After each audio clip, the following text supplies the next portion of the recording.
آخر میں ہمارے پاس سامعین کی شرکت کا دور ہے جس کا نام ہے سوالات و جوابات کا دورانیہ۔ زیادہ سے زیادہ فائدہ اٹھانے کے لیے 60 منٹوں کے محدود وقت میں زیادہ سے زیادہ جو اب ہمارے پاس بچا ہے، ہم چاہیں گے کہ ان قوانین کی پابندی کی جائے۔ آپ کے سوالات ہونے چاہیے اس موضوع کے حوالے سے کہ قرآن اور بائبل سائنس کی روشنی کے عنوان پر۔ سوالات جو موضوع سے ہٹ کر ہوں گے ان کے جوابات نہیں دیے جائیں گے۔ ازراہ کرم سوال موضوع سے متعلق کیجئے اور مختصر۔ یہ نہ تو خطاب کرنے کا وقت ہے اور نہ ہی رد عمل ظاہر کرنے کا وقت ہے سوالات کرنے والوں کے لیے۔ ڈاکٹر ولیم کیمبل کو اور ڈاکٹر ذاکر نائک کو جواب دینے چاہیے جامع انداز میں، اور ہر جواب کے لیے 5 منٹ سے زیادہ وقت نہیں لینا چاہیے۔ 4 مائکس مہیا کر دیے گئے ہیں اس ہال میں ان پر سوالات کرنے کے لیے، 2 سٹیج کے سامنے مرد حضرات کے لیے اور 2 پچھلی والی وسطی کتاروں کے آخر میں خواتین کے لیے۔ وہ جو لوگ سوالات کرنا چاہیں گے ڈاکٹر ولیم کیمبل سے، برائے مہربانی وہ قطار بنا لے مائکس کے پیچھے میری بائیں جانب، مرد سامنے کی جانب، خواتین پچھلی جانب۔ اور وہ جو سوالات کرنا چاہیں گے ڈاکٹر ذاکر سے، ازراہ کرم قطار بنا لیں مائکس کے پیچھے میری دائیں جانب، مرد سامنے کی جانب اور خواتین پچھلی جانب۔ میں چاہوں گا وہ سامعین جو بالکنی میں ہیں ہماری معذرت قبول کریں۔ ہم خوش ہیں کہ یہ طویل دورانیے تک بھرا ہوا حال رہا، لیکن برائے مہربانی آپ کو تکلیف کرنی ہوگی، نیچے آنے کی زحمت کریں اگر آپ سوالات کرنا چاہتے ہیں۔ ایک وقت میں صرف ایک ہی سوال کرنے کی آپ کو اجازت ہے۔ اگر آپ دوسرا سوال کرنا چاہیں تو قطار بنائیں پیچھے دوبارہ اپنا دوسرا سوال کرنے کے لیے۔ تحریر کردہ سوالات انڈیکس کارڈ پر رضاکار اکٹھے کریں گے آپ کے درمیان سے۔ انہیں ثانوی اہمیت دی جائے گی مائکس پر کیے جانے والے سوالات کے بعد، جن کے جوابات مقررین دیں گے۔ ازراہ کرم کارڈ پر ضرور لکھیں آپ کا سوال کس سے ہے، ڈاکٹر ولیم کیمبل سے یا ڈاکٹر ذاکر نائک سے، تاکہ ان سب کو مناسب صندوقچوں میں ڈالا جا سکے۔ آپ کے سامنے ان شفاف صندوقچوں میں جن کے اوپر ڈاکٹر ولیم کیمبل اور ڈاکٹر ذاکر نائک لکھا ہوا ہے، تاکہ سوالات ہلائے جا سکیں۔ منتظمین سے اور مقررین خود بھی سوالات کا انتخاب کر سکیں۔ یہاں پر ان کو جانچے گا مقررین کا پینل، یہ دیکھنے کے لیے کہ وہ سوالات موضوع سے مطابقت رکھتے ہیں، اور منتظمین ان کی منظوری دیں گے تاکہ منتظمین کے مائک پر پیش کیے جا سکیں، جن کا مقررین کو جواب دینا ہوگا۔ ازرائے کرم اپنا نام اور پیشہ بتائیں سوال کرنے سے پہلے۔ ہم ایک وقت میں ایک سوال کی اجازت دیں گے۔ گھڑی کی چال کے لحاظ سے باری باری دونوں مقررین سے سوالات کیے جائیں گے، جیسا کہ ڈاکٹر کیمبل کے لیے ایک سوال، ڈاکٹر ذاکر نائک کے لیے دوسرا سوال، اور پھر ڈاکٹر کیمبل تیسرا سوال، اور پھر ڈاکٹر ذاکر نائک دوسرا سوال۔ میں معذرت چاہتا ہوں، یہ آڑا ٹیڑھا سلسلہ ہوگا بجائے گھڑی کی چال کے، جس طرح منتظمین نے مائکس ترتیب دیے ہوئے ہیں۔ تو پہلا سوال سٹیج کے سامنے سے ہوگا، اور دوسرا سوال بھی سٹیج کے سامنے سے، اور تیسرا سوال میری بائیں جانب پیچھے سے ہوگا، اور چوتھا سوال میری دائیں جانب پیچھے سے، اور یوں ہی چلے گا۔ ہم اجازت دیں گے تقریباً 40 منٹ کی ان سوالات کے لیے، پھر ہم رجوع کریں گے جانب ان سوالات کی جو پرچیوں پر ہوں گے۔ اب پہلے سوال کی طرف بڑھتے ہیں، اس مائک سے جو میری بائیں طرف ہے، ڈاکٹر ولیم کیمبل کے لیے۔ میں پوچھنا چاہوں گا ڈاکٹر ولیم کیمبل سے کہ پیدائش میں جب یہ سیلاب کے متعلق بیان کرتی ہے، نوح کے سیلاب کے متعلق، اس میں کہا گیا ہے کہ پانی نے تمام روئے زمین کو ڈھانپ لیا ہے، تمام تر مخلوقات کو، پہاڑوں کو اور ہر چیز کو، اور کہا گیا ہے کہ اس نے ڈھانپ لیا ہے کرۂ ارض کے بلند ترین پہاڑ کو، اور جو کہ تھی 15 کیوبک تک، اور جو کہ عربی میں 15 فٹ بنتی ہے، یعنی کہ قدم۔ تو ہم سائنسی لحاظ سے جانتے ہیں کہ کرۂ ارض کے بلند ترین پہاڑ کی بلندی 15 فٹ نہیں ہے، آپ جانتے ہیں کہ یہ اس سے کہیں زیادہ بلند ہے۔ تو پھر پیدائش میں یہ کیسے کہا گیا ہے کہ پانی نے ہر ایک چیز کو ڈھانپ دیا، ہر پہاڑ کو، روئے زمین پر بلند ترین پہاڑ کو، جبکہ وہ خود 15 فٹ تھا؟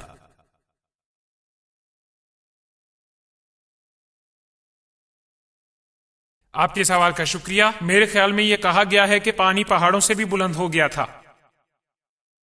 اگر بلند ترین پہاڑ 3000 میٹر ہے تو پانی اس سے بھی 15 میٹر یا 15 فٹ بلند ہو گیا تھا۔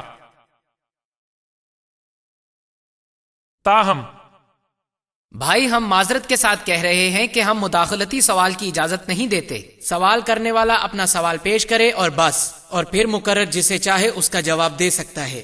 شکریہ۔ اور میں اسے یوں دیکھتا ہوں، قرآن میں میرا خیال ہے یہ صحیح سمجھا جائے گا، جیسا کہ سورت نمبر 11 آیت نمبر 40 میں بیان ہے، زمین کے چشمے ابل پڑے اور پانی کی لہریں پہاڑ جیسی بلند ہوئی۔ اور پھر یہ یہاں پر کہتی ہے کہ اس جگہ یہ ہمیں فہرست دیتی ہے انبیاء کی کہ کوئی بھی نبی نہیں تھا نوح سے پہلے۔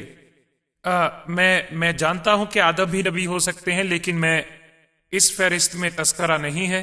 میرے خیال میں قرآن میں بھی یہ کہا گیا ہے کہ پوری دنیا ڈھانپتی گئی۔ جی بھائی، سوال ہے ڈاکٹر ذاکر نائک کے لیے۔ رضاکار سے درخواست ہے کہ مائک کو نیچے کر دیں۔ ذرا رکیے، ذرا معاف کیجیے گا۔ دوسرا سوال کیا جائے گا اس مائک سے جو میری دائیں طرف ہے، ڈاکٹر ذاکر نائک کے لیے۔ اوکے، آپ نے کہا کہ اللہ روشنی کو منعکس کرتا ہے اور وہ نور سے بنا ہے۔ مجھے حقیقت میں سمجھ ہی نہیں آئی۔ بھائی نے سوال پیش کیا، ان کو میری وضاحت کی سمجھ نہیں آئی جو میں نے جوابی دلائل کے طور پر کی ڈاکٹر ولیم کیمبل کے لیے۔ نور اور اللہ کے متعلق قرآن کہتا ہے سورہ نور میں سورہ نمبر 24 آیت نمبر 35 کہ اللہ ہے نور السماوات والارض، روشنی ہے زمین اور آسمان کی، وہ روشنی ہے۔ روشنی کا مطلب قرآن میں ہے یعنی منعکس کردہ روشنی، لی گئی روشنی۔ وہ مجھ سے پوچھ رہے ہیں کیا اس کا مطلب ہے کہ اللہ کی روشنی بھی لی گئی ہے؟ تو اس کا جواب دیا گیا ہے، اگر آپ آیت کو آگے پڑھیں، یہ کہتی ہے کہ یہ ایک تاک کی مثل ہے اور تاک میں ایک چراغ ہے، چراغ کی روشنی اس کی اپنی ہوتی ہے۔ اس کا مطلب ہے اللہ کی اپنی ذاتی روشنی ہے اور اسی طرح اس کی اپنی روشنی ہونے کے ناطے یہ روشنی منعکس ہو رہی ہے۔ روشنی اللہ سبحانہ وتعالیٰ کی دوبارہ منعکس ہو رہی ہے خود اللہ سبحانہ وتعالیٰ سے، یعنی برقی چراغ جو آپ یہاں دیکھ رہے ہیں، اس کے درمیان ایک ٹیوب ہے، چراغ جسے آپ کہہ سکتے ہیں اس سے سراج اور وہاج اور دیاں، اور منعکس کرنے والا جیسے منیر یا نور، لی گئی روشنی یا روشنی کا انعکاس۔ مگر قدرتی طور پر یہ روشنی در حقیقت جسمانی روشنی کی نمائندگی نہیں کرتی جس کی ہم بات کر رہے ہیں، یہ تو روحانی روشنی ہے اللہ سبحانہ وتعالیٰ کی۔ لیکن جیسا میں نے جواب دیا ڈاکٹر ولیم کیمبل کو، اور چونکہ میرے پاس 5 منٹ ہے میں ان سے استفادہ کروں گا، ڈاکٹر ولیم کیمبل نے جواب دیا نوح علیہ السلام کے بارے میں، میں وہ شخص ہوں جو ہم آہنگی کا رویہ رکھتا ہے بائبل کے ساتھ اور مخالفانہ استدلال قرآن سے، کیونکہ دونوں صورتوں میں الحمدللہ قرآن امتحان پاس کرے گا۔ اور حتیٰ کہ میں متفق بھی ہو جاؤں ڈاکٹر ولیم کیمبل سے، اور میں متفق ہوں وہ صحیح ہے کہ وہ تھا 15 فٹ اونچا بلند ترین پہاڑ سے، لیکن اس کا ذکر ہے پیدائش میں باب نمبر 7 آیت نمبر 19 اور 20 میں، یعنی کہ ساری دنیا پانی میں ڈوب گئی تھی۔ اور اس کے علاوہ آثار قدیمہ کے شواہد ہمیں آج کا حال دکھاتے ہیں۔ اگر نوح کے زمانے کے علم نصاب کے حوالے سے تخمینہ لگائیں تو یہ 21ویں صدی سے 22ویں صدی قبل از مسیح بنتا ہے۔ آثار قدیمہ کے شواہد آج ہمیں دکھاتے ہیں کہ تیسرا دور بابل کے حکمرانوں کا اور 11واں سلسلہ مصر کے حکمرانوں کا موجود تھا، اور 21ویں صدی اور 22ویں صدی قبل از مسیح میں، اور اس دوران کوئی سیلاب کا ثبوت نہیں، اور وہ حکومت چلاتے رہے۔ اس لیے آثار قدیمہ کے ثبوتوں سے پتہ چلا ہے کہ یہ ناممکن ہے کہ زمین پانی میں غرق ہو گئی تھی، کہ ساری زمین غرق ہو گئی پانی کے اندر۔ 21ویں صدی اور 22ویں صدی قبل از مسیح میں قرآن کے بارے میں کیا کہیں گے؟ کیا کہیں گے قرآن کے بارے میں؟ پہلا نقطہ، قرآن نے تاریخ کا تعین نہیں کیا، جیسا 21ویں صدی قبل از مسیح تھی یا 50ویں صدی کوئی تاریخ نہیں تھی۔ دوسرا نقطہ، قرآن کہیں بھی قرآن یہ نہیں کہتا کہ ساری دنیا پانی میں غرق ہو گئی تھی، یہ بات کرتا ہے نوح علیہ السلام کے متعلق اور ان کی قوم اور ان کے لوگوں کے متعلق، لوگوں کا چھوٹا سا گروہ یا ہو سکتا ہے ان کا بڑا گروہ۔ آثار قدیمہ کے شواہد یہ آج بتاتے ہیں اور ماہرین بھی بتاتے ہیں یہ کہ ہمیں کوئی اعتراض نہیں، ممکن ہے کہ دنیا کا کچھ حصہ پانی میں غرق ہو گیا ہوں، لیکن پوری دنیا یہ ممکن نہیں۔ تو الحمدللہ قرآن مطابقت رکھتا ہے آثار قدیمہ کی جدید دریافتوں کے ساتھ، بائبل نہیں رکھتی۔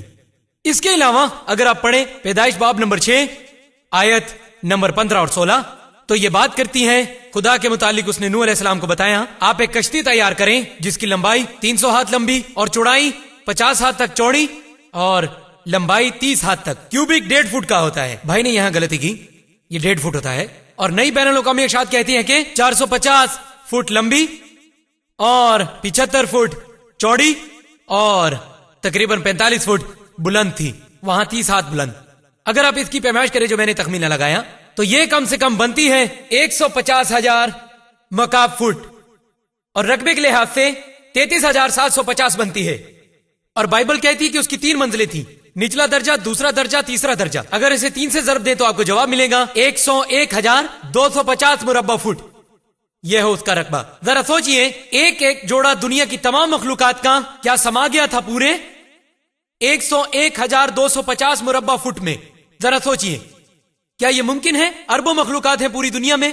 اگر میں کہوں کہ اس پورے ہال میں 10 لاکھ لوگ اس ہال میں آ گئے، کیا آپ مانیں گے؟ مجھے یاد ہے، میرا خیال ہے پچھلے سال میں نے خطاب کیا کیرالہ میں، وہاں 10 لاکھ لوگ تھے. یہ سب سے بڑا اجتماع تھا جہاں میں نے خطاب کیا، الحمدللہ اس کے کرم سے. 10 لاکھ لوگ، میں نے ہجوم کا آخر دیکھا ہی نہیں. یہ کوئی ہال نہیں تھا، یہ ایک بڑا ساحل تھا. واہ، میں کسی کو بھی نہ دیکھ سکا ماں سوائے چند لوگوں کے جو سامنے تھے، اور بس. کچھ لوگوں کا موازنہ کریں وہاں 10 لاکھ لوگوں سے. اگر آپ ویڈیو کیسٹ دیکھیں تو اندازہ کریں کہ 10 لاکھ کتنا ہوتا ہے. میدان عرفات کی طرح آپ دیکھتے ہیں 25 لاکھ لوگ میدان عرفات میں. اس رقبے میں 101,250 مربع فٹ کے یا 150,000 مکعب فٹ کے، یہ تو ناممکن ہے. اور مزید یہ کہ 40 دن تک وہ کھاتے رہیں، رفع حاجت بھی کرتے رہیں. اگر میں کہوں کہ 10 لاکھ لوگ اس حال میں سما گئے تو یقین کریں گے؟ پس سائنسی لحاظ سے کئی ایک ایسے امور ہیں جہاں بڑی بڑی سائنسی غلطیاں ہیں بائبل میں. کیا ہم اگلا سوال لے سکتے ہیں ڈاکٹر کیمبل کے لیے؟ وہاں پیچھے والے مائک سے. نہیں رکیے، یہ سوال ہے صرف ڈاکٹر کیمبل کے لیے، تو آپ کو رکنا پڑے. یہ اگلا سوال کیا جائے گا ڈاکٹر کیمبل کے لیے. جی، میں یہ سوال بلکہ آزمائش پوچھنا چاہوں گا ڈاکٹر ولیم کیمبل سے. آپ کیوں نہیں مظاہرہ کرتے جھوٹوں کی پرکھ والے ٹیسٹ کا؟ بائبل میں مرکز کی انجیل میں باب نمبر 16 آیت نمبر 17 اور 18، اور لوگوں کو ثابت کریں یہاں اسی وقت کہ آپ ایک سچے عیسائی مومن ہیں.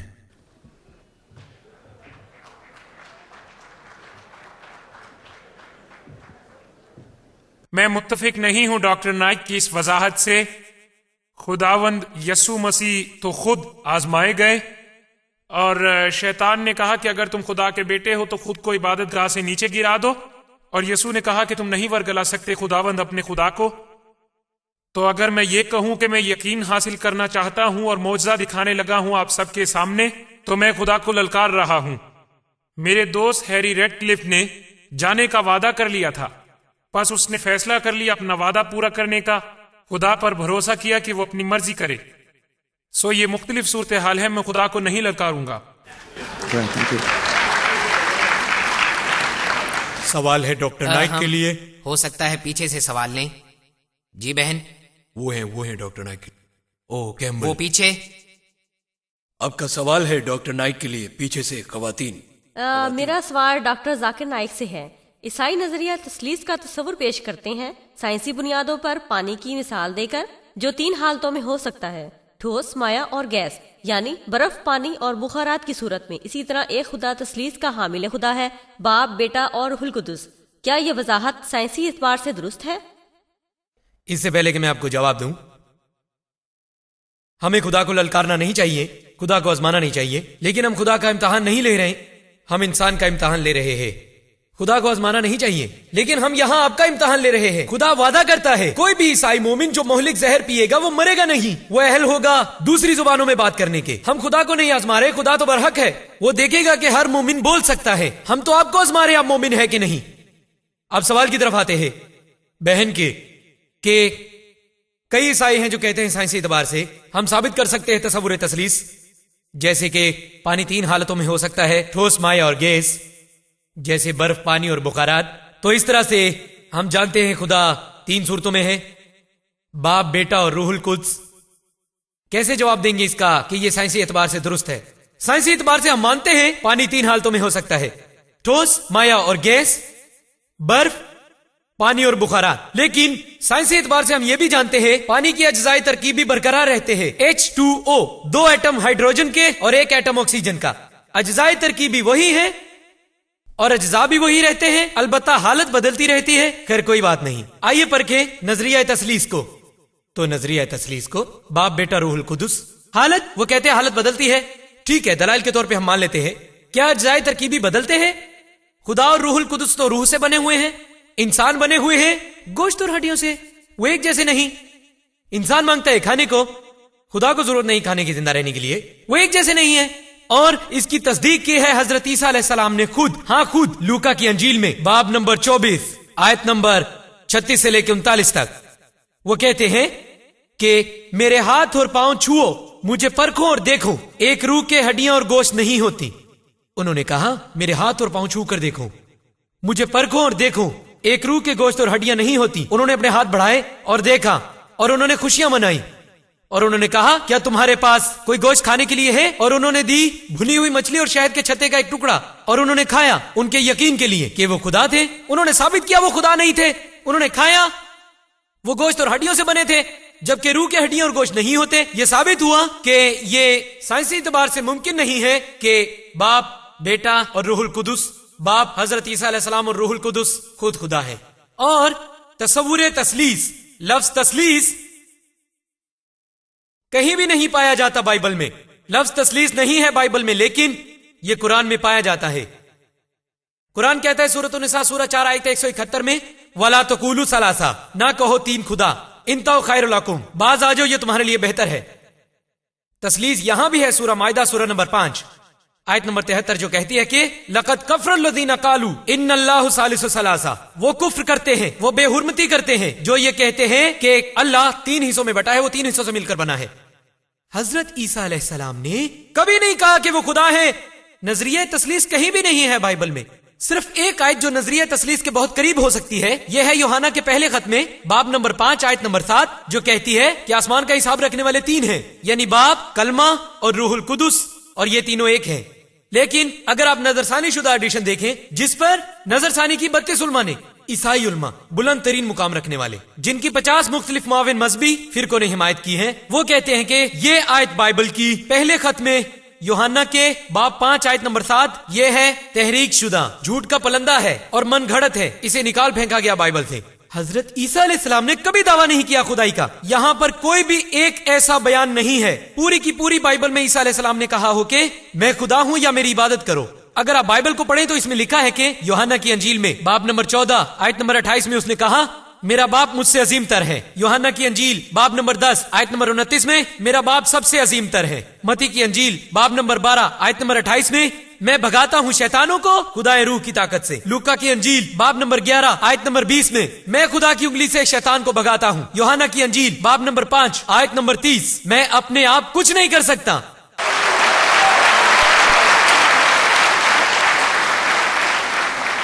میں اپنے آپ کچھ نہیں کر سکتا، جیسا کہ میں نے سنا ہے میں فیصلہ کرتا ہوں اور میرا فیصلہ منصفانہ ہے کیونکہ میں نہیں چاہتا اپنی مرضی. کوئی بھی اگر کہتا ہے میں اپنی مرضی نہیں چاہتا، خدا کی مرضی چاہتا ہوں، وہ مسلم ہے. مسلم مطلب وہ بندہ جو تابع کر دے اپنے آپ کو اللہ کے. حضرت عیسیٰ علیہ السلام فرماتے ہیں کہ میری نہیں بلکہ خدا کی مرضی. وہ مسلم تھے اور وہ تھے الحمدللہ ایک برگزیدہ پیغمبر اللہ تعالیٰ کے. ہم مانتے ہیں، ہمارا عقیدہ ہے کہ وہ پیدا ہوئے معجزاتی طور پر کسی مرد کی مداخلت کے بغیر. ہم مانتے ہیں انہوں نے زندہ کیا مردوں کو خدا کی اجازت سے. ہم مانتے ہیں کہ انہوں نے شفا بخشی پیدائشی اندھوں کو اور کوڑ کے مریضوں کو. ہم احترام کرتے ہیں حضرت عیسیٰ علیہ السلام کا ایک برگزیدہ پیغمبر کے طور پر خدا کے، لیکن وہ خدا نہیں ہے اور وہ تثلیث کا حصہ نہیں ہے، اس کا وجود ہی نہیں. قرآن کہتا ہے قل هو اللہ احد، کہہ دیجئے اللہ واحد ہے. اس سے پہلے کہ ہم مائک سے اگلا سوال لیں، میں نے پہلے ہی کہہ دیا تھا کہ خواتین وہاں قطار بنا لیں. بدقسمتی سے انہوں نے وہاں قطار نہیں بنائی تو ہمیں دقت ہے سوالات میں توازن رکھنے کے لیے. خیر، ہم نظر انداز کر دیتے ہیں ان ہدایات کو جو مائکس پر ہیں. اگر خواتین یہاں سے پوچھنا چاہتی ہیں ہم اجازت دیتے ہیں، آپ توازن رکھیے. اپنی ضرورت سے زیادہ حال کھچا کھچ بھرا ہوا ہے، ہمیں اس چیز کا احساس ہے. ہم اجازت دیتے ہیں. اب ایک سوال کی جناب ڈاکٹر کیمبل کے لیے یہاں سے، اور پیچھے والا مائک مخصوص ہوگا وہ لوگ جو سوالات پوچھنا چاہتے ہیں مردوں میں سے ڈاکٹر ذاکر کے لیے، اسی طرح خواتین کے لیے، اور وہاں سامنے والا مائک ہوگا ڈاکٹر کیمبل کے لیے اور پیچھے والا مائک ڈاکٹر ذاکر کے لیے. کیا یہ لوگ ڈاکٹر ذاکر کے لیے قطار بنائے ہوئے ہیں؟ ٹھیک ہے. کیا جو لوگ یہاں ہیں ڈاکٹر کیمبل کے لیے ہیں؟ ٹھیک ہے. میرا خیال ہے انہوں نے خود ہی اپنی صف بندی کر لی ہے، انتظامیہ کے طریقہ کار کو انہوں نے بدل لیا ہے. ہم اس کا احترام کرتے ہیں اس بھرے ہوئے ہال کی وجہ سے. اور اگلا سوال ہے ڈاکٹر کیمبل کے لیے اس مائک سے شکریہ. جی بھائی. السلام علیکم. الحمدللہ آج کی رات ساری تعریفیں اللہ کے لیے ہیں، اس کے لیے جو تمام بنی نوع انسان کا خدا ہے. آج رات بہت اچھا مباحثہ ہوا، ایک ایسا مباحثہ جس میں بات کی گئی ہے ایک عظیم عنوان پر بنی نوع انسان کے لیے، تمام بنی نوع انسان کے لیے. اور ہم یہاں اکٹھے ہوئے ہیں، ہم سب اکٹھے ہوئے ہیں. سوال کریں. ٹھیک ہے اوکے ٹھیک ہے. شروع اللہ کے نام سے. سوال یہ ہے کہ ہم یہاں اکٹھے ہوئے ہیں آج رات جس مقصد کے لیے، اس سے ہمیں فائدہ اٹھانا چاہیے. اس لحاظ سے میں پوچھتا ہوں ڈاکٹر کیمبل سے سوال کے طور پر اور آپ کے ساتھیوں سے بھی، اس مباحثے کا مقصد پورا ہوا ہے کیا اس نے کم سے کم آپ کے دل کو کھولا ہے؟ کیا کوئی کرن پیدا ہوئی؟ کیا مزید کچھ جانے اسلام کی حقانیت کے بارے میں؟ شکریہ.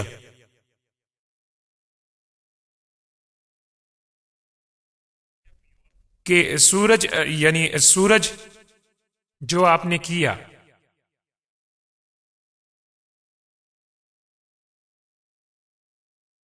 ڈاکٹر نائک نے کہا ایسی کوئی جگہ نہیں جہاں یسوع نے کہا ہو کہ وہ خدا ہے. مرکز میں باب 14 آیت 61 اس نے جواب نہ دیا، اور سردار کاہن نے اس سے دوبارہ پوچھا اور اس سے کہنے لگا.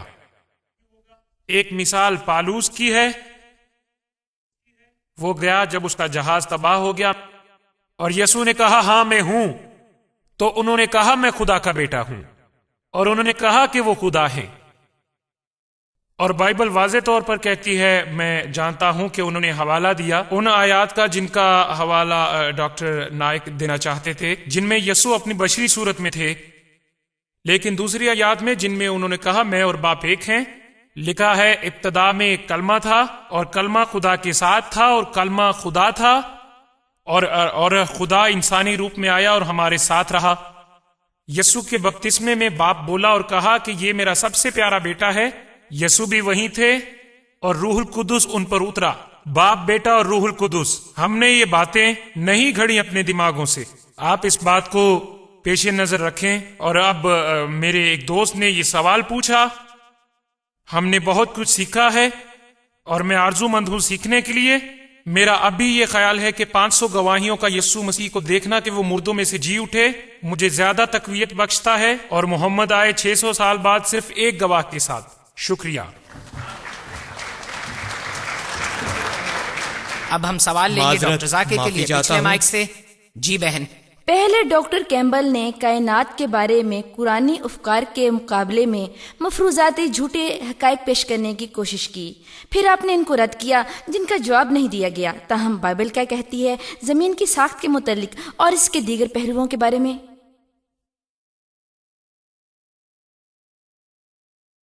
بہن نے سوال پوچھا کہ میں نے بات نہیں کی کہ بائبل زمین کی ساخت کے بارے میں کیا کہتی ہے وقت نہ ہونے کے باعث. میں نشاندہی کر سکتا ہوں مزید 100 نکات کی، مگر خیر میری بہن جاننا چاہتی ہیں کہ بائبل کیا کہتی ہے زمین کی ساخت کے متعلق. اس میں لکھا ہے، بائبل میں بیان ہے متی کی انجیل میں باب نمبر 4 آیت نمبر 8. وہ کہتی ہے، وہی حوالہ جو ڈاکٹر ولیم کیمبل نے دیا ترغیب گناہ کے ضمن میں، کہ شیطان لے گیا حضرت عیسیٰ علیہ السلام کو ایک بہت ہی بلند ترین پہاڑ پر اور انہیں دکھائی تمام تر بادشاہتیں دنیا کی اور ان کی شان و شوکت. لوکا کی انجیل باب نمبر 4 آیت نمبر 5. شیطان انہیں اونچے پہاڑ پر لے گیا اور انہیں دکھائی شان و شوکت دنیا کی تمام تر بادشاہتوں کی.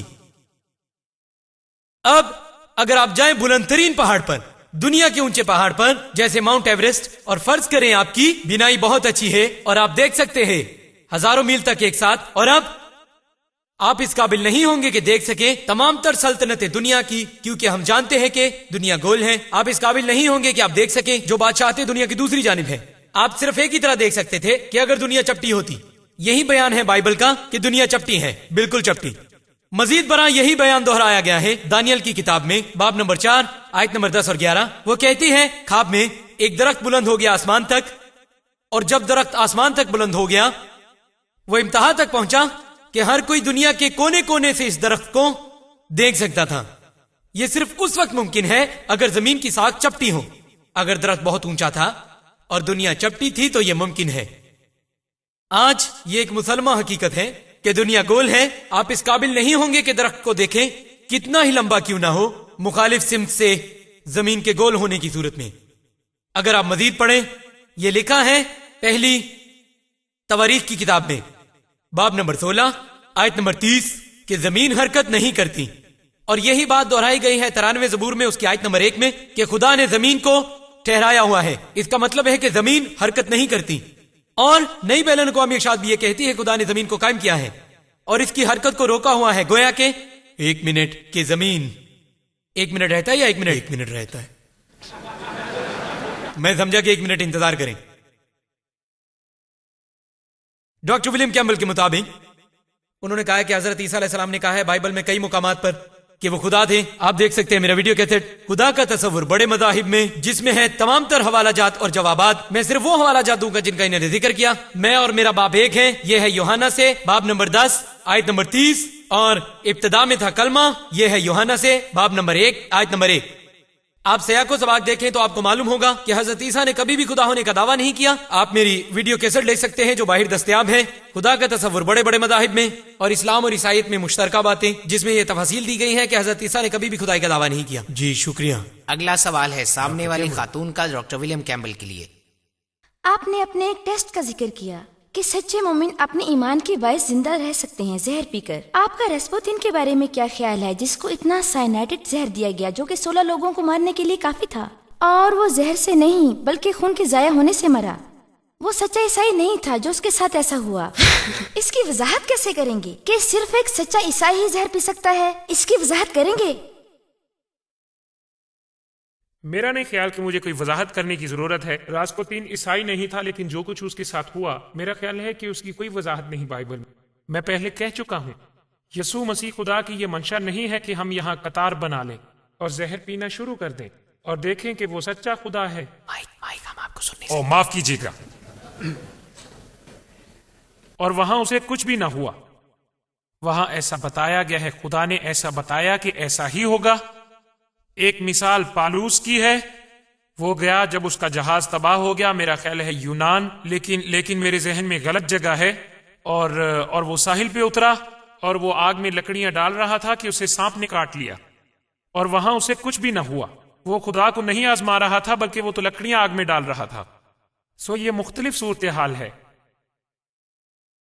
کوئی تبصرہ نہیں. شکریہ. اور اگلا سوال ہے پیچھے سے ڈاکٹر ذاکر کے لیے. ذرا معاف کیجیے، ذرا سر. جی آپ جاری رکھیں. میں زمین کی گلائی کی بات کرنا چاہتا ہوں. یہ سایہ باب نمبر 40 آیت نمبر 22 میں ہے کہ وہ خدا زمین کے دائرے سے اوپر تاج پوش بیٹھا ہے. شکریہ. پیچھے سے ڈاکٹر جی بھائی سوال ہے ڈاکٹر ذاکر کے لیے. ڈاکٹر ذاکر، آپ نے کہا کوئی بھی غلطی نہیں ہے قرآن میں. میں نے دیکھی ہیں 20 سے زیادہ غلطیاں جو ہیں عربی گرامر میں، اور میں آپ کو بتاؤں گا ان میں سے کچھ. ان الذین آمنوا والذین ہادوا والصابئون، اس نے کہا سورۃ البقرہ اور الحج میں ان الذین آمنوا والذین ہادوا والصابئین. صحیح کون سی ہے، الصابئون یا الصابئین؟ نمبر 1 یا نمبر 2؟ بھائی ایک سوال ایک جی وقت میں. لیکن ایسی ہی بات کہی گئی ہے قرآن میں سورۃ طٰہٰ آیت 63، ان ھذان لا ساحران. غلطی، ان ھذین لا ساحران. کیا وضاحت کر سکتے ہیں؟ سورۃ البقرہ اور بھائی الحج ہم میں صرف سوال کے پہلے حصے کا جواب دیں گے، دوسرے حصے کی اجازت نہیں ہوگی، کیونکہ ہم کہہ چکے ہیں کہ ہم ایک سوال کی اجازت دیں گے تاکہ دوسروں کو موقع ملے. بھائی نے بڑا اچھا سوال پوچھا. میں مفاہمت کا طریقہ کار اپناؤں گا. چلو مان لیتے ہیں انہوں نے تمام غلطیوں کا ذکر کیا. یہاں پر جس کتاب کا حوالہ دیا وہ عبد الفادی کی ہے. عبد الفادی صحیح. کیا قرآن غلطیوں سے پاک ہے؟ میں کچھ دیکھ سکتا ہوں. ہاں الحمدللہ میری نظر ٹھیک ہے.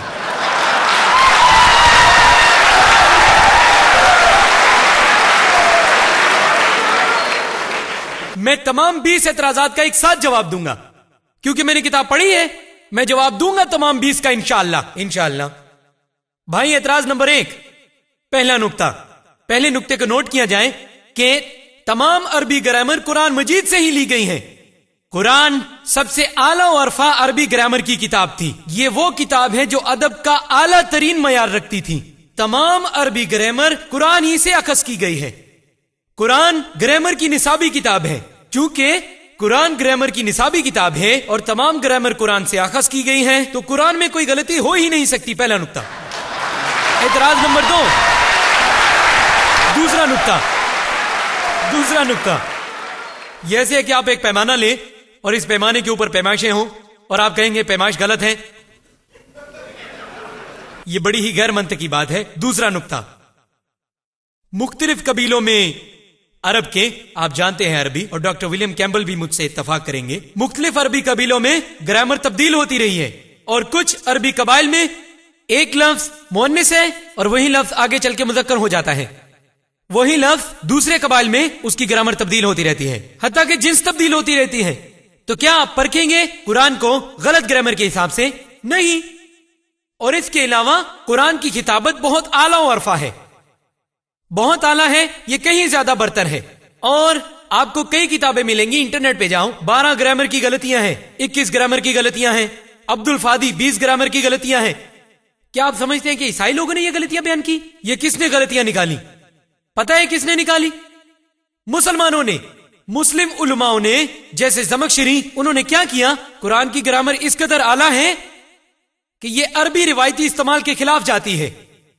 قرآن کی گرامر بہت اعلیٰ ہے، یہ ثابت کرنے کے لیے قرآن کی گرامر اعلیٰ ہے انہوں نے مثالیں دی، اور میں آپ کو 2 مثالیں دوں گا جو تمام 20 سوالات کا جواب دیں گی. وہ مثال دیتے ہیں جیسا کہ آپ قرآن میں پڑھیں. وہ کہتی ہے کہ جو قوم تھی لوط علیہ السلام کی، انہوں نے تمام انبیاء کا انکار کیا. انہوں نے انبیاء کا انکار کیا، یہ لکھا ہے. ڈاکٹر کیمبل نے کہا کہ جو پیروکار تھے نوح کے، انہوں نے انبیاء کا انکار کیا. تاریخ سے پتا چلا کہ صرف ایک پیغمبر بھیجا گیا ان کے پاس. یہ تو گرامر کی غلطی ہوئی. قرآن کو کہنا چاہیے تھا کہ لوگوں نے پیغمبر کا انکار کیا، نہ کہ پیغمبروں کا. میں آپ سے متفق ہوں. ایک عام آدمی گرامر کے اعتبار سے جیسے میں اور آپ جانتے ہیں شاید یہ غلطی ہو، لیکن اگر آپ پڑھے وہ کتابیں جو عربوں نے لکھی، کیا ہے خوبصورتی قرآن کی؟ خوبصورتی قرآن کی یہ ہے کیوں کر قرآن فرق کرتا ہے پیغمبروں کا ایک پیغمبر سے. آپ جانتے ہیں کیوں؟ کیونکہ ہم جانتے ہیں کہ بنیادی پیغام تمام تر پیغمبروں کا ایک ہی تھا کہ خدا ایک ہے، توحید کے بارے میں، اللہ سبحانہ و تعالیٰ کے بارے میں. تذکرے سے لوگوں کے لوط علیہ السلام سے یا نوح کے لوگوں نے پیغمبر سے انکار کیا، انکار کر کے لوط علیہ السلام کا، بالواسطہ وہ تمام تر پیغمبروں کا انکار کر رہے ہیں.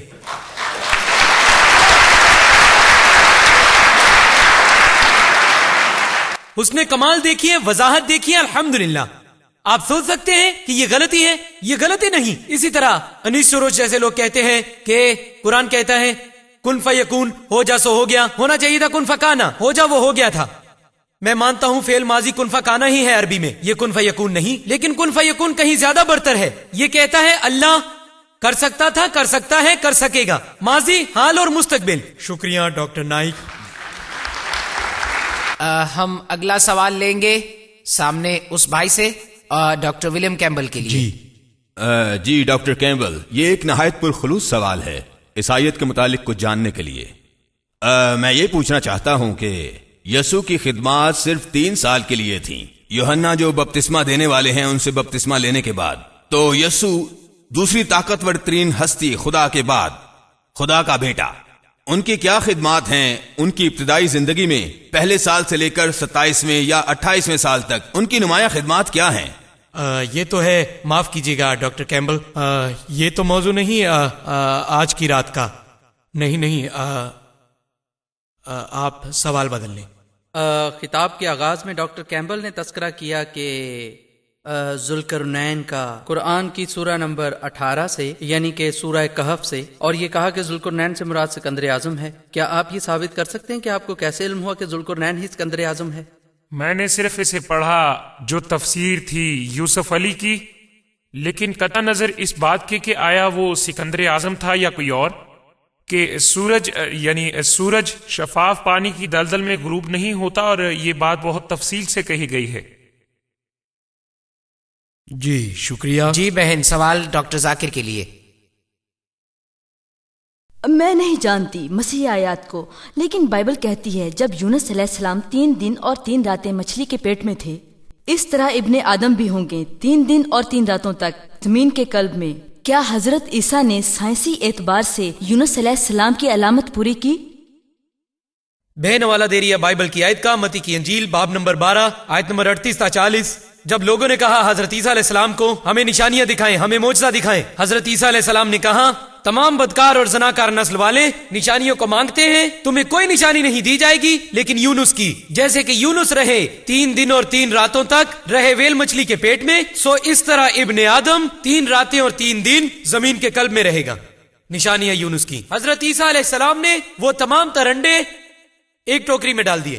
اگر آپ یونس کی علامت کی طرف جائیں، یونس کی کتاب 2 صفحات سے بھی کم ہے اور ہم میں سے اکثر جانتے ہیں، اور اگر آپ تجزیہ کریں کہ یونس رہے 3 راتیں اور 3 دن، لیکن حضرت عیسیٰ علیہ السلام ہم سب جانتے ہیں انجیلوں میں سے کہ وہ سولی پر چڑھائے گئے، ایک مفروضاتی کہانی، مفروضاتی، رات گئے انہیں سولی سے اتار لیا گیا اور ایک قبر میں رکھ دیا گیا، اور اتوار کی صبح کو اگر آپ دیکھیں کہ پتھر ہٹا دیا جاتا ہے اور قبر بالکل خالی ہوئی ہوتی ہے، تو حضرت عیسیٰ علیہ السلام کو گنبد میں رکھا گیا جمعے کی رات کو، جمعے کی رات وہ گنبد میں تھے، جمعے کی رات وہ وہاں تھے، ہفتے کی صبح کو 1 دن، 1 رات 1 دن، اور وہ وہاں تھے ہفتے کی رات، تو 2 راتیں اور 1 دن، 2 راتیں اور اتوار کی صبح گنبد خالی تھا، تو حضرت عیسیٰ علیہ السلام وہاں رہے 2 راتیں اور 1 دن، یہ 3 دن اور 3 راتیں تو نہیں تھی۔ ڈاکٹر ولیم کیمبل جواب دیتے ہیں اپنی کتاب میں کہ دن کے ایک حصے کو 1 دن کے طور پر لیا جا سکتا ہے، اور اگر ایک مریض میرے پاس آتا ہے جو بیمار ہوا ہفتے کی رات کو اور پیر کی صبح کو، اگر میں اس سے پوچھوں تم کتنی دیر سے بیمار ہو، وہ کہے گا 3 دن سے، میں اتفاق کرتا ہوں، ہم آہنگی سے میں متفق ہوں، میں فراغ دل ہوں۔ آپ کہتے ہیں دن کا پورا حصہ 1 دن ہے، میں آپ سے اتفاق کرتا ہوں، ہفتے کی رات دن کا حصہ 1 دن، اتوار دن کا حصہ مکمل دن، ٹھیک ہے، پیر دن کا حصہ مکمل دن، کوئی بات نہیں۔ اگر مریض کہتا ہے 3 دن تو کوئی اعتراض نہیں، لیکن کوئی مریض کبھی یہ نہیں کہے گا کہ 3 دن اور 3 راتیں۔ میں دعویٰ کرتا ہوں، میں الحمدللہ ملا ہوں کئی مریضوں سے، مجھے کوئی ایک بھی مریض ایسا نہیں ملا، یہاں تک کہ عیسائی مبلغین بھی جنہوں نے مجھے کبھی بتایا ہو کہ وہ بیمار تھے، یعنی کہ گزرے ہوئے پرسوں، کہ وہ کہے کہ میں 3 دنوں 3 راتوں سے بیمار ہوں، تو عیسیٰ علیہ السلام نے یہ نہیں فرمایا کہ 3 دن، عیسیٰ علیہ السلام فرماتے ہیں 3 دن اور 3 راتیں۔ تو یہ ریاضی کی غلطی ہے، سائنسی اعتبار سے عیسیٰ علیہ السلام نے یہ ثابت نہیں کیا، اور اس کے علاوہ پیشن گوئی کہتی ہے جیسا کہ یونس تھے اسی طرح ابن آدم بھی ہوگا۔ یونس کیسے تھے؟ کیسے تھے یونس؟ ویل کے پیٹ میں، ویل مچھلی کے پیٹ میں، مردہ یا زندہ؟ زندہ۔ جب انہیں باہر اگلا گیا تو وہ تھے زندہ، ویل کے پیٹ کے اندر، وہ سمندر میں گھومتے رہے، مردہ یا زندہ؟ زندہ۔ انہوں نے اللہ کی عبادت کی، مردہ یا زندہ؟ زندہ۔ مچھلی نے انہیں ساحل پر اگل دیا، مردہ یا زندہ؟ زندہ زندہ زندہ زندہ۔ جب میں پوچھتا ہوں عیسائیوں سے کیسے تھے حضرت عیسیٰ علیہ السلام قبر کے اندر، گنبد کے اندر، مردہ یا زندہ، وہ مجھے کہتے مردہ۔ زندہ؟ الحمدللہ۔ کیا یہ کسی عیسائی نے کہا ہے؟ اگر وہ زندہ ہے الحمدللہ تو وہ سولی پر نہیں چڑھے، اگر وہ مردہ ہیں تو انہوں نے علامت کی تکمیل نہیں کی۔ آپ دیکھ سکتے ہیں میرا ویڈیو کیسٹ، کیا حقیقت میں حضرت عیسیٰ علیہ السلام کو مصلوب کیا گیا تھا؟ میں نے ثابت کیا ہے کہ عیسیٰ علیہ السلام کو سولی پر نہیں چڑھایا گیا تھا، جیسا کہ قرآن کہتا ہے سورۃ النساء سورہ نمبر 4 آیت نمبر 157 میں، وما قتل وما صلبوہ، انہوں نے اسے نہیں مارا نہ ہی اسے مصلوب کیا، بس کچھ ایسا ظاہری دکھائی دیا تھا۔ شکریہ ڈاکٹر نائک۔ سوال ہے ڈاکٹر ولیم کیمبل۔ ڈاکٹر کیمبل، جیسا کہ آپ ایک میڈیکل ڈاکٹر ہیں، کیا آپ وضاحت کر سکتے ہیں سائنسی لحاظ سے ان مختلف طبی پہلوؤں کو جو بائبل میں ہیں، کیونکہ آپ نے اپنے جوابی دور میں ان کا جواب ہی نہیں دیا؟ مثلاً خون کا استعمال جراثیم کش کے طور پر، تلخ پانی کا ٹیسٹ زناکاری کے لیے، اور سب سے اہم یہ کہ عورت ناپاک رہتی ہے دگنا عرصے تک جب وہ جنم دیتی ہے ایک بیٹی کو بیٹے کے مقابلے میں۔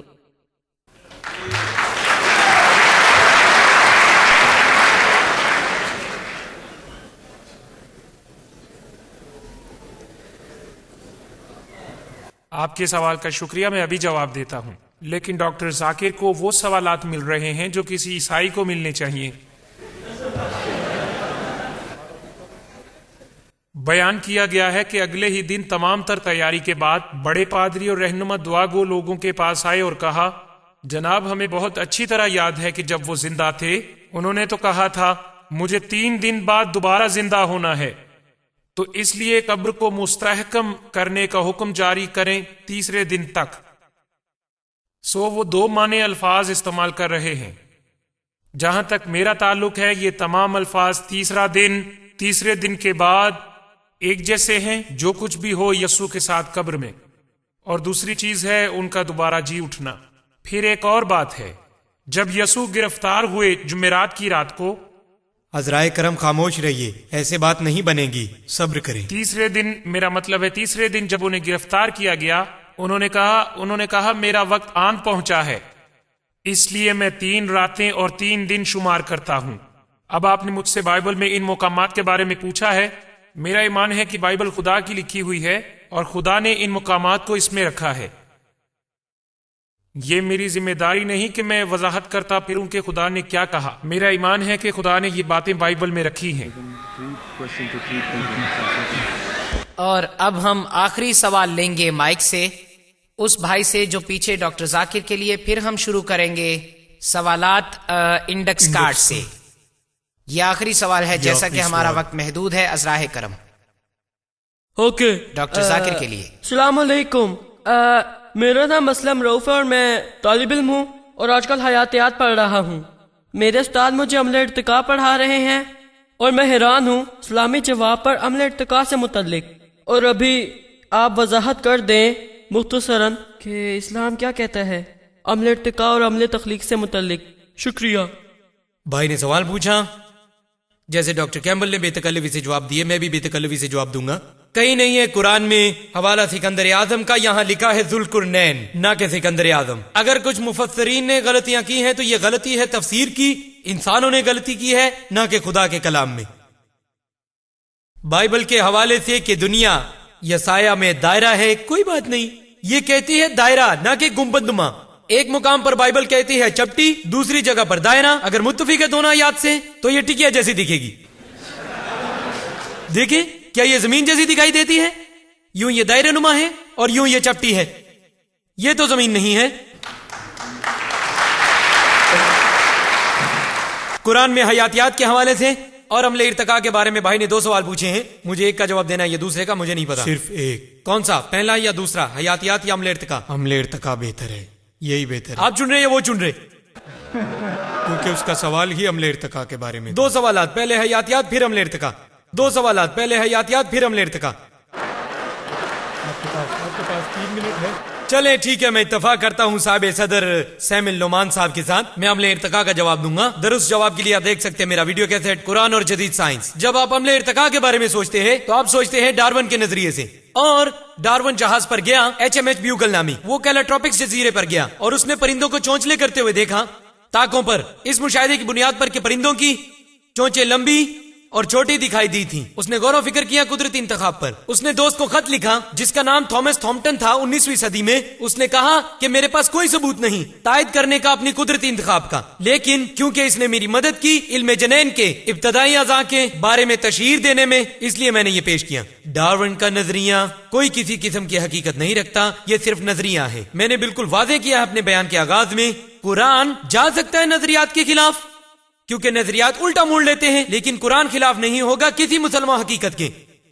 اور اسکول میں ہم پڑھتے ہیں ڈارون کا نظریہ جیسے کوئی حقیقت ہو، یہ حقیقت نہیں، یہاں کوئی سائنسی ثبوت موجود نہیں، یہ کچھ گمشدہ کڑیاں ہیں۔ اس لیے اگر کوئی اپنے دوست کی بے عزتی کرنا چاہے، اپنے ساتھی کی، وہ کہیں گا اگر تم موجود ہوتے ڈارون کے زمانے میں تو ڈارون کا نظریہ سچ ثابت ہو جاتا، اشارتاً یہ کہنا کہ تم لنگور لگتے ہو۔ کئی گمشدہ کڑیاں ہیں ڈارون کے نظریے میں، اور مجھے ایسے 4 ڈھانچوں کا پتا ہے جو موجود ہیں، یعنی ہومینائٹس یعنی لوسی، اتھیروپیٹیکس اور ان کا مددگار ہومو ریکٹس، نیانڈرٹولمین، کروماگنن۔ تفصیل کے لیے آپ دیکھ سکتے ہیں میرا ویڈیو کیسٹ۔ سالمی حیاتیات کے بارے میں ہینسی کریک کے مطابق وہ کہتا ہے ناممکن ہے کہ ہم بندروں سے ارتقاء پذیر ہوئے ہوں۔ DNA کوڈنگ کے حوالے سے یہ ناممکن ہے، آپ دیکھ سکتے ہیں میرا ویڈیو کیسٹ، یہ پوری تفصیل دے گی۔ حیاتیات کے کچھ حصوں کے متعلق مجھے کوئی اعتراض نہیں۔ قرآن کہتا ہے سورہ انبیاء میں سورہ نمبر 21 آیت نمبر 30 کہ وَجَعَلْنَا مِنَ الْمَاءِ كُلَّ شَيْءٍ حَيٍّ أَفَلَا يُؤْمِنُونَ، ہم نے پیدا کیا ہر زندہ چیز کو پانی سے، کیا تم یقین نہیں کرتے؟ آج ہم جانتے ہیں کہ ہر کوئی زندہ مخلوق کا بنیادی جز خلیہ ہے جس میں سائٹوپلازم ہوتا ہے جو 90% پانی پر مشتمل ہے۔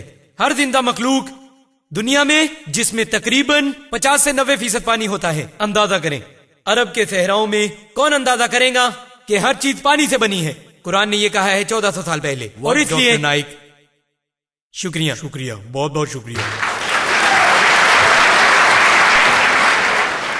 اب ہم شروع کریں گے سوالات پرچیوں پر کاغذ کی۔ ہمارے پاس یہ ہے ڈبہ ڈاکٹر ولیم کیمبل کا اور یہ ڈبہ ہے ڈاکٹر ذاکر نائک کا۔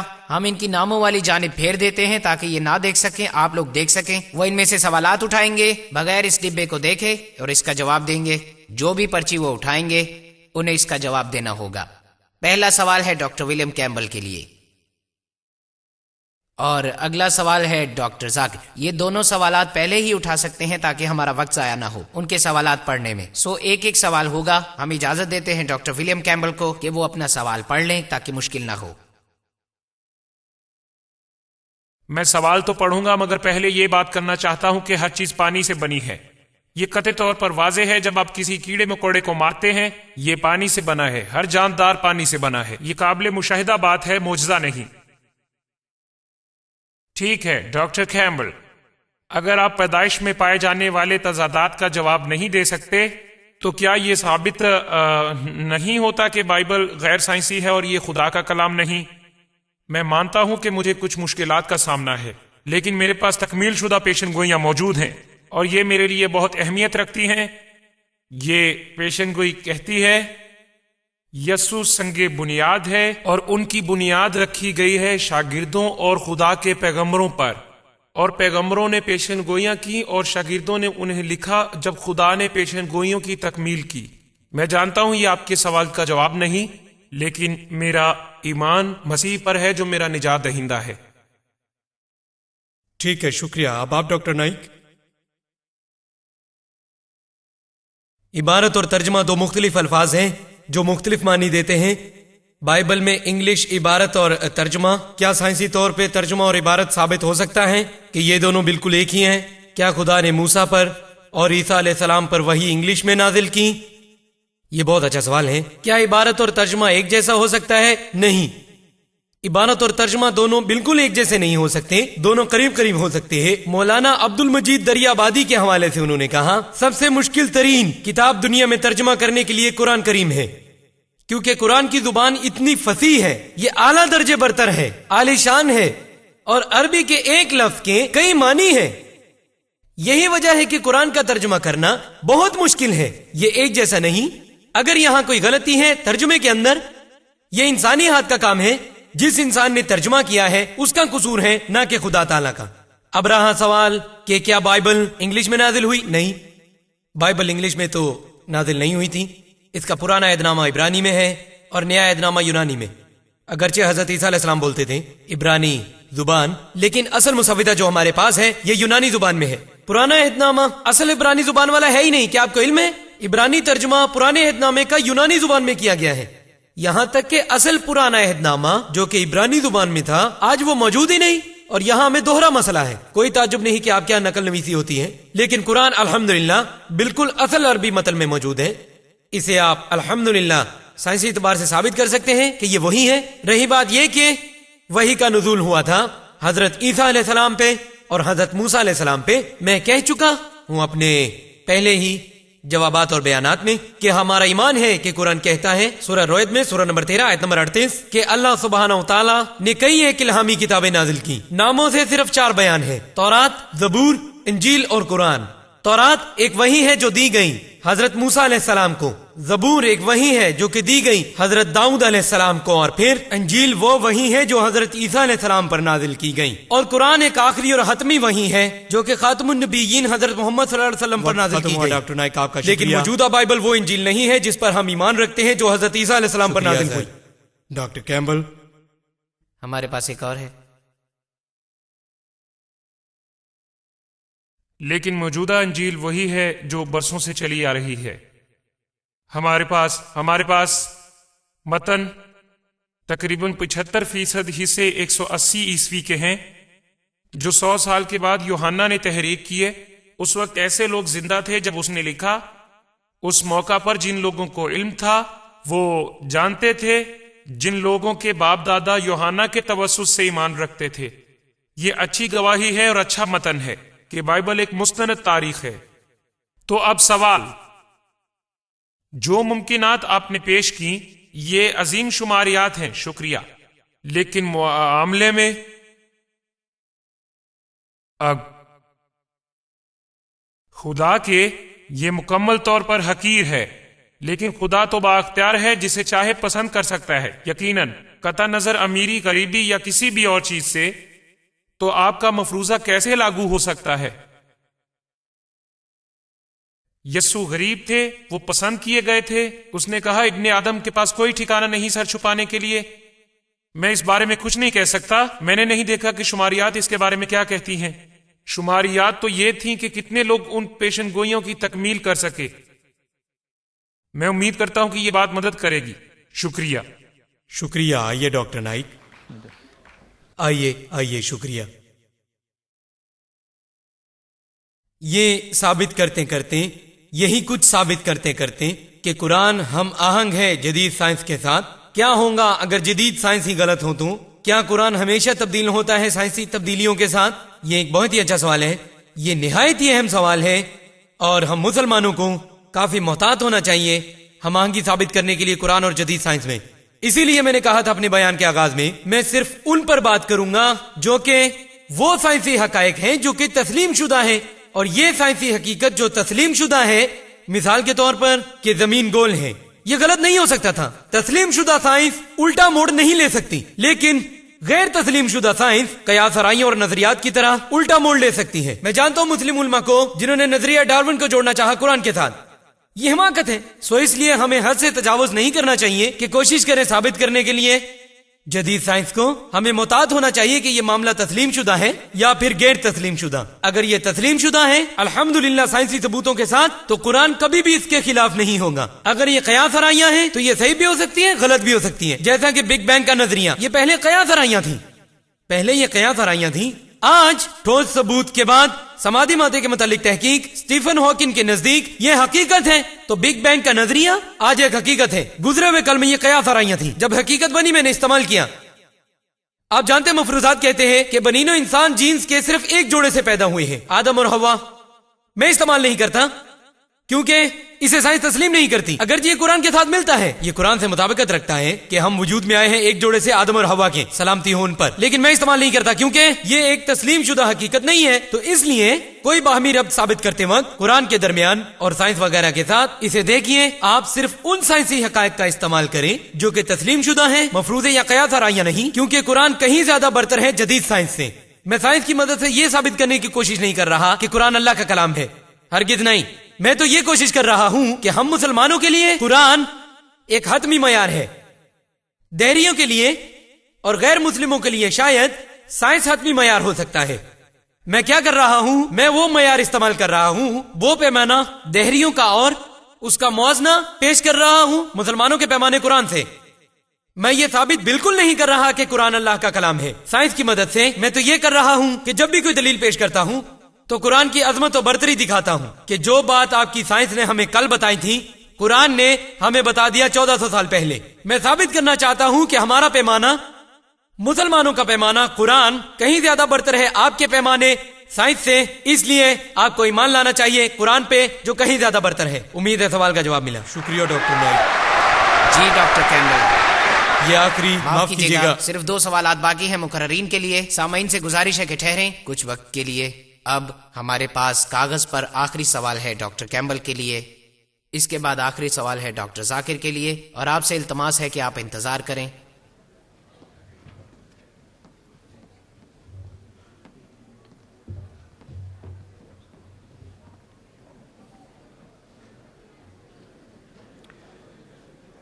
یہ بالکل گزشتہ سوال کی طرح ہے. واقعی ڈاکٹر کیمبل متفق ہیں ڈاکٹر ذاکر سے. انہوں نے جن غلطیوں کی نشاندہی کی وہ غلط نہیں ہیں اور وہ ان کا جواب نہیں دے سکے. تو اس کا مطلب ہے کہ ڈاکٹر کیمبل متفق ہیں کہ بائبل میں غلطیاں ہیں, تو یہ خدا کا کلام نہیں ہے. کچھ چیزیں بائبل میں ایسی ہیں جن کی وضاحت میں نہیں کر سکتا, جن کا جواب میرے پاس فی الوقت نہیں ہے, اور میں اس بات کا آرزومند ہوں کہ میں دیکھوں کہ کب اس کا جواب آئے. بہت سے مقامات ایسے ہیں کہ جن کی آثار قدیمہ نے تصدیق کر دی ہے کہ بائبل برحق ہے, قصبوں کی باتیں اور کون بادشاہ تھا اور کئی ایسی چیزیں. میں یہ سمجھتا ہوں کہ یہ ثبوت کافی ہے کہ بائبل ایک اچھی اور تاریخی کتاب ہے. شکریہ ڈاکٹر کیمبل. ذرا 1 منٹ روکیے. اچھا,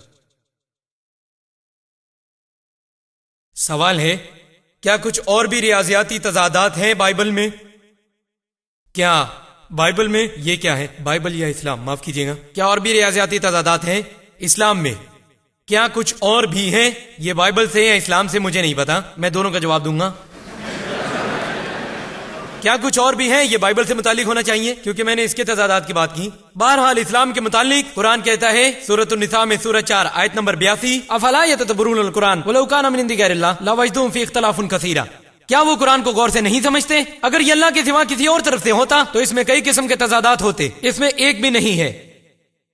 اور زیادہ تضادات کے متعلق بائبل میں تو 5 منٹ ناکافی ہوں گے. اگر یہ مجھے 5 دن بھی دے دیں تو مشکل ہوگا. خیر میں کچھ کا ذکر کروں گا. یہ لکھا ہے دوسرے سلاطین میں باب نمبر 8 آیت نمبر 26. وہ کہتی ہے کہ اگزیا وہ 22 سال کا تھا جب اس نے حکومت شروع کی. دوسرا تواریخ باب نمبر 22 آیت نمبر 2 کہتی ہے کہ وہ 42 سال کا تھا جب اس نے حکومت شروع کی. کیا وہ 22 سال کا تھا یا پھر وہ 42 سال کا تھا؟ ریاضیاتی تضاد. اس کے علاوہ دوسرے تواریخ میں باب نمبر 21 آیت نمبر 20 کہتی ہے کہ یہورام جو کہ باپ تھا اگزیا کا، اس نے حکومت کی 32 سال کی عمر میں اور حکومت کی 8 سال تک، اور وہ 40 سال کی عمر میں مر گیا. اس کے فوراً بعد اگزیا بن گیا نیا حکمران اور عمر تھی 42 سال. باپ مرا 40 سال کی عمر میں، فوراً بیٹا حکومت سنبھالتا ہے جس کی عمر ہے 42 سال. بیٹا کیسے ہو سکتا ہے 2 سال بڑا اپنے باپ سے؟ آپ یقین کریں حتیٰ کہ ہالی ووڈ کی فلموں میں آپ ایسا کردار پیدا کرنے کے قابل نہیں ہوں گے.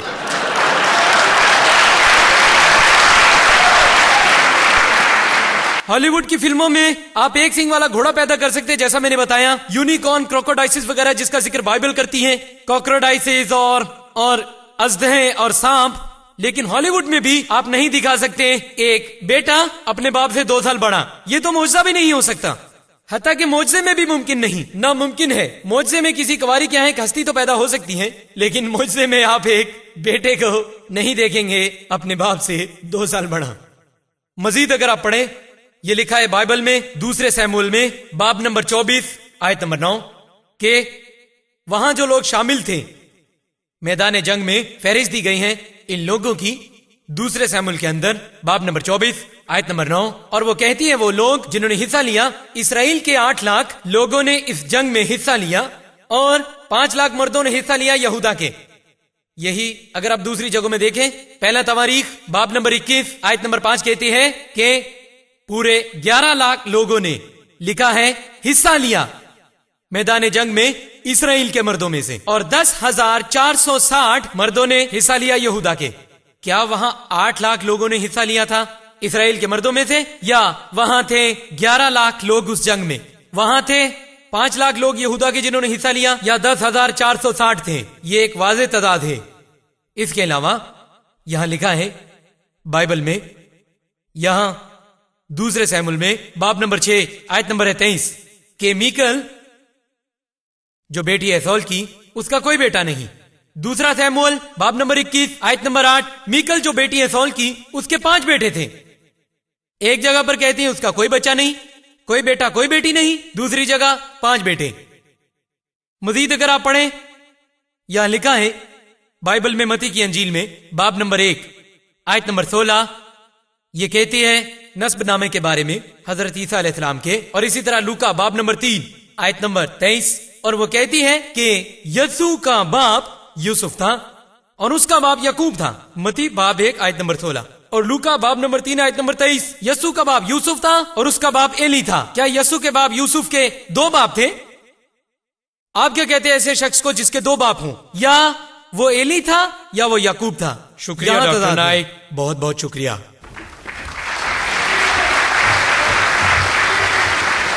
کیا آپ ہمارے ساتھ گزاریں گے 2 منٹ اور؟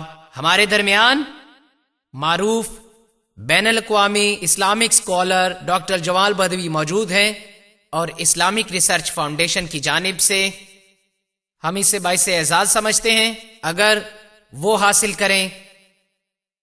سعادت افتتاح کرنے کی نمائش کریں اس کتاب کی جو لکھی ہے ڈاکٹر ذاکر نائک نے، قرآن اور جدید سائنس، ہم آہنگ یا غیر ہم آہنگ. ڈاکٹر جمال بدوی کتاب کی نمائش کریں گے جو حال ہی میں چھپ کر منظر عام پر آئی ہے. کچھ دن پہلے اس کی نمائش ہو چکی ہے شکاگو میں. سو اس مناسب موقع پر خیال ہے اس سے اچھی اور کوئی بات نہیں ہو سکتی کہ دوستی کے جذبات کے تحت کہ میں کہوں ڈاکٹر ذاکر سے کہ وہ خود ڈاکٹر کیمبل کو یہ پیش کرے.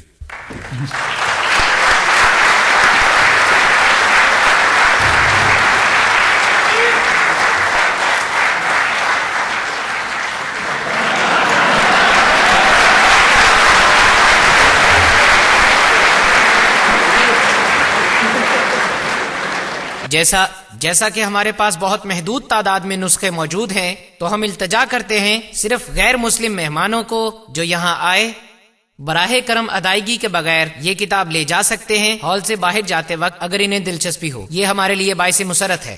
میں بلانا چاہوں گا ڈاکٹر سبیل احمد کو کہ وہ اظہار تشکر پیش کریں. ایک دفعہ پھر اسلامک سرکل آف نارتھ امریکہ کی جانب سے میں آپ کا بہت بہت شکر گزار ہوں بردباری کے لیے، اور تمام معزز مہمانوں کا جو یہاں ہیں جنہوں نے ہمیں اپنی اعلیٰ کارکردگی سے نوازا. سبحانک اللہم و بحمدک واشہد ان لا الہ الا انت ونستغفرک ونتوب الیہ. السلام علیکم ورحمۃ اللہ وبرکاتہ.